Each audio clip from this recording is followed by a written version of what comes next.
Som els mestres del bambú. Jo soc la Eri Mangajet i ell és el meu Gugu. Soc el capità Nurias i ella és la meva Mei Mei. I estem aquí per parlar-vos de sèries xineses. Després del boom dels K-drames, sembla que seran el proper boom dins dels drames asiàtics. I són diferents.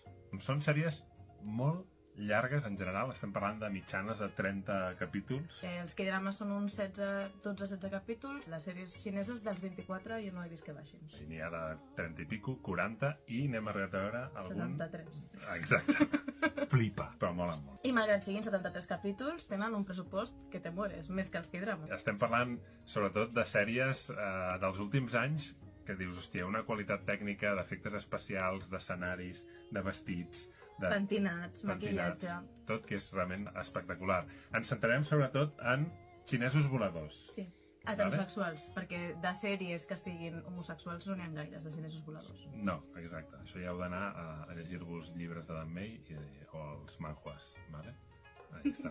Us valorarem una mica totes aquestes sèries en funció de certs paràmetres. Els barems de qualitat de l'Oriol, per això, són el temps que estan en aire els xinesos Si volen poc, costa més entrar. i la quantitat de sang que escupen. Molta.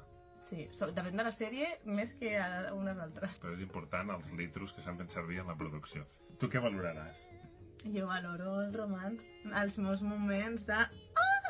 Molta sort, que de vegades d'un petonet la cosa no passa. Hi ha vegades que m'han deixat sense petonet, directament. També és veritat. No passa res, ho superaré.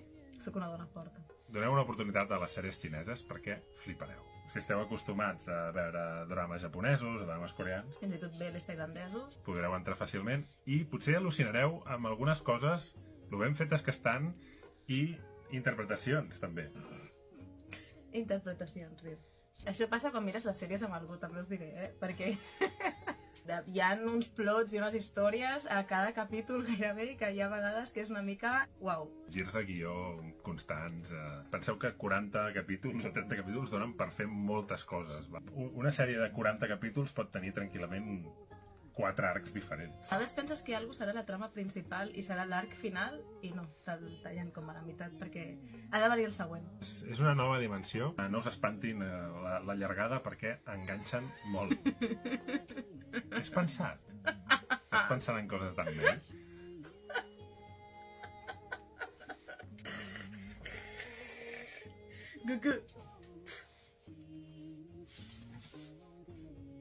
Vale, hi ha una cosa que, com a persona que està acostumada a veure sèries orientals, em fa molta mandra i són totes les escenes de peleites.